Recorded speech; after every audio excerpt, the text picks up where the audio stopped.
Hey there, it's Professor Davis. We're going to jump into Chapter 1, The Nature of Fashion.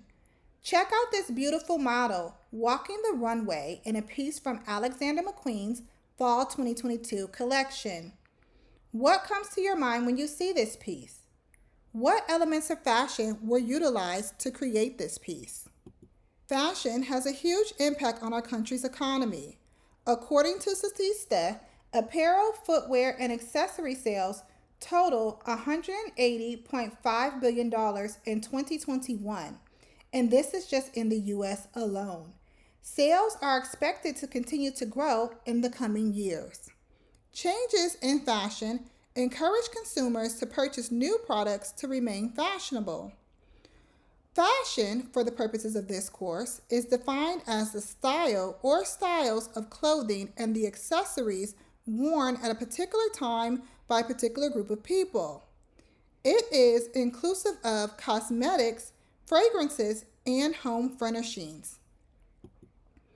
Let's take a look at this graph, courtesy of Statista. As previously mentioned, in 2021, sales hit $180.5 billion. Sales are expected to continue to grow to $295 billion in 2025. All of us want to be fashionable. We want to have the latest and greatest apparel items in our closet, from things that we see on TV. Maybe it's our favorite TV show, or perhaps we're looking through a fashion magazine and we see a piece that we just absolutely have to have. Because of the changes in fashion, we are encouraged to buy, which continues to increase sales.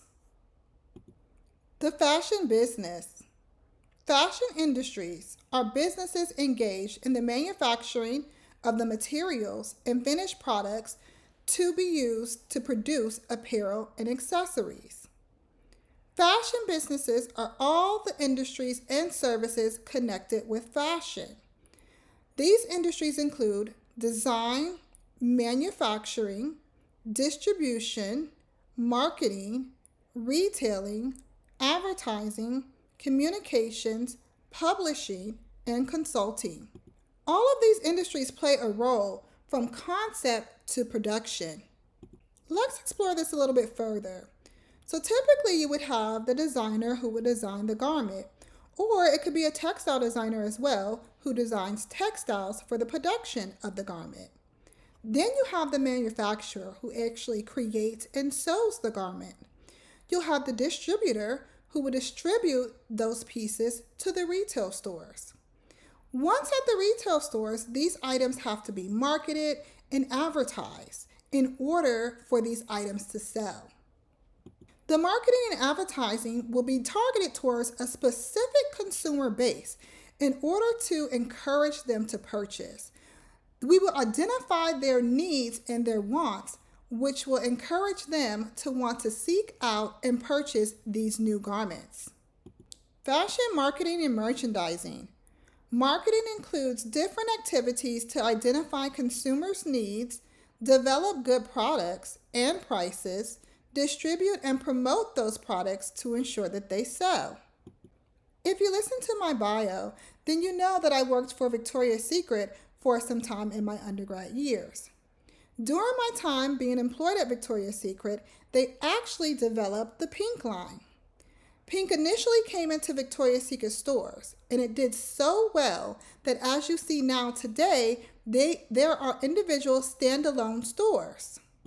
The purpose of Victoria's Secret creating Pink was to target a much younger audience, and it worked. Sales took off, and they continue to soar today. In a nutshell, marketing is the identification of a target market and satisfying the needs of the consumer.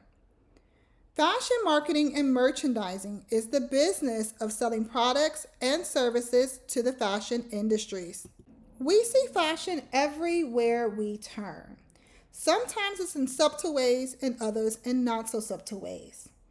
Check out this commercial by Mercedes-Benz. It's going to be located in your module. When reviewing this commercial, think about the ways in which fashion is being marketed in a subtle way. While the purpose of this commercial is to sell a car, it is also selling an entire lifestyle or an entire personality, let's say. One who is purchasing the vehicle will also have an ideal image of a particular person that would own and drive that vehicle based upon the Mercedes commercial.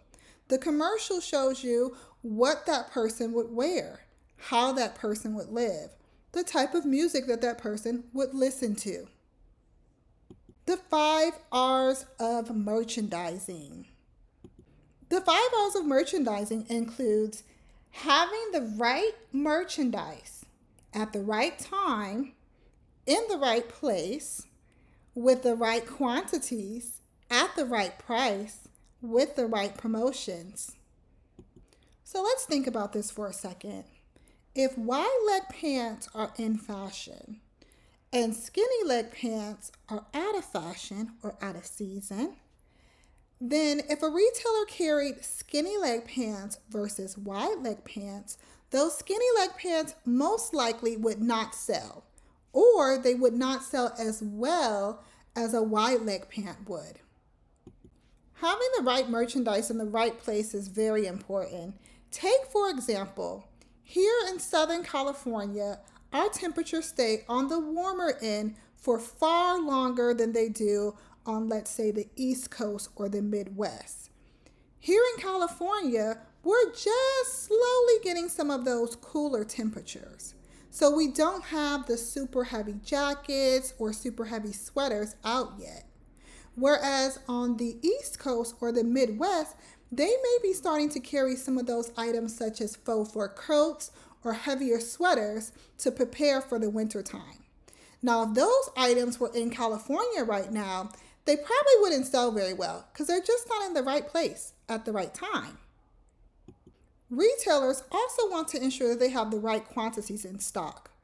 They don't want to be out of merchandise that's in high demand by consumers.